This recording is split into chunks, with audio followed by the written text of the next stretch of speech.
نگران حکومت کے آنے کا، اس پہ خرم صاحب یہ اختراع اور یہ بدعت کب انٹروڈیوس ہوئی کہ اور کون سے ممالک ہیں جہاں پہ یہ اس طرح کا موجود ہے یہ والا سسٹم جو ہے؟ دیکھیے پاکستان میں جو نگران حکومت ہے یہ تو ایوالو ہوا ہمارے کانسٹیٹیوشن میں for some peculiar reasons and circumstances.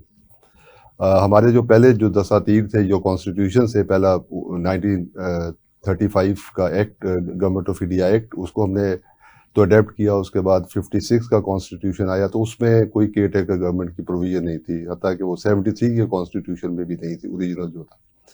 62 کا تو یہ پریزیڈینشیل تھا اس لیے وہاں پر اس کی کوئی تو ضرورت نہیں تھی، اور اس میں بھی یہ تھا کہ اگر صدر ریزائن کر جائے یا انکیپیسیٹیٹ ہو تو وہ اسپیکر نیشنل اسمبلی جو ہے وہ ایکٹنگ یہ پریزیڈنٹ ہوگا. لیکن اس کا موقع نہیں آیا. جب وہ وقت آیا تو صدر صاحب جو تھے اس وقت کے جنرل ایوب خان، انہوں نے کمانڈر ان چیف کے حکومت ان کے سپرد کر دی، جنہوں نے مارشل لا لگا کے وہ آئین نہیں چلتا کیا، اس کو ایبروگیٹ کر دی.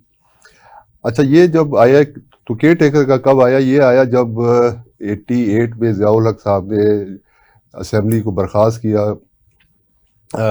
اس سے پہلے میں آپ کو بتا دوں کہ ضیاء الحق صاحب نے الیکشنز جو 85 کے ہوئے تھے الیکشنز، اور اسمبلی کے بیٹھنے سے پہلے ایک آئین میں بے تحاشا جو ہے وہ تبدیلیاں کر دی تھیں، امینڈمنٹس کر دی تھی. ہاں جی، اس سے پہلے کر دی تھی اسمبلی کے سیشن سے پہلے.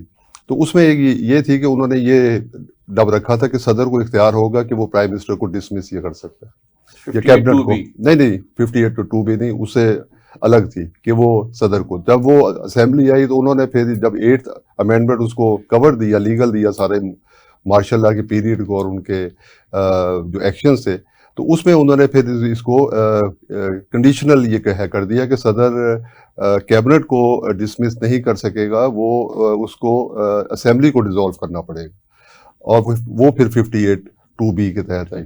تو ابھی یہ جو اختراع ہاں اس میں جب انہوں نے یہ کیا تو انہوں نے جب وہ 88 میں اسمبلی کو ڈیزالو ہے کر دیا اور یہ پرائم منسٹر کو گھر بھیج دیا، تو انہوں نے خود ہی حکومت یہ چلاتے رہے. انہوں نے کوئی کیئر ٹیکر تو پرائم منسٹر نہیں ہے رکھا. لیکن اس میں پھر سپریم کورٹ کا فیصلہ آیا کہ ہمارے پارلیمنٹری فارم ہے، اس لیے یہ پرائم منسٹر ضروری ہے، اس کے بغیر آپ یہ چلا نہیں سکتے. لیکن وہ الیکشنز ہو گئے تب تک کہ وہ ان کے وہ طیارے میں حادثے کے بعد جب وہ تو غلام تو اسحاق خان وہ چیئرمین تو سینٹ تھے، وہ ایکٹنگ تو پریزیڈنٹ بنے، اور انہی کے پھر آگے وہ حکومت یہ چلی. انہوں نے تو منسٹرز تو یہ بنائے تھے لیکن انہوں نے وہ پرائم منسٹر نہیں کیا تھا اپوائنٹ.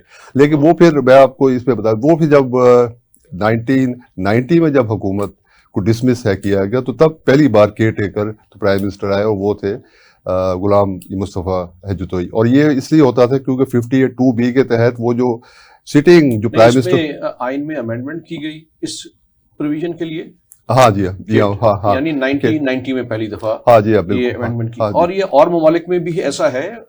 ہاں جی اس میں اور ہم اس میں جاتے ہیں تو یہ ایکسپیریمنٹ یہ بنگلہ دیش میں ہوا 2007 سے لے کر ہوا شروع. انہوں نے 3 ہمارے سے سیکھا انہوں نے 3 ڈب الیکشنز کروائے، کیونکہ وہاں پر وہ پارٹی سی وہ آپس میں کافی ایک دوسرے کو الزامات دیتی تھی کہ الیکشنز جو ہیں وہ ٹرانسپیرنٹ نہیں ہوتے، فیئر نہیں ہوتے، اور وہ اثر انداز ہوتے. لیکن 2011 میں انہوں نے یہ they have done away with it.